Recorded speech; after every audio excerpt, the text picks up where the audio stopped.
Son günlər Azərbaycan idmançıları bir sıra beynəlxalq yarışların qalibləri olublar.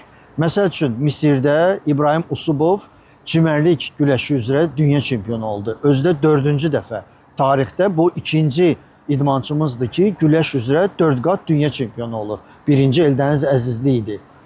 Və görüşlər qutarandan sonra İbrahim Usubov dedi ki, mən karyeramı bitirirəm, məşqçi olmaq istəyirəm.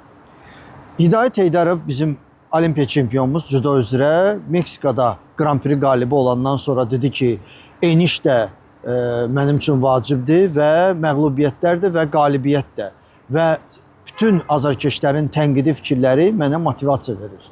Zəlim Kasoyev digər Olimpiya çempionumuz isə Kanadalı rəqib üzərində ipolla qalib gələndən sonra çöndü dedi ki, onun sol əli betondur, qalib gəldim, öldürdüm onu, əli yəni. Və əlavə etdi ki, görüşdən sonra çönüb rəqibinə deyib ki, sən niyə yatmısan? Biz hələ indi başlayırıq. Bu idmançılarımızla yanaşı karateçilərimizi də qeyd etmək istəyirəm.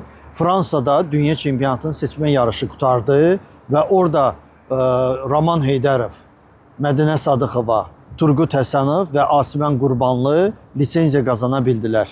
Və onlar noyabrın axırında İrina Zaretska ilə bir yerdə Azərbaycanın 5 karateçisi Misirdə keçiriləcək dünya çempionatında çıxış edəcəklər.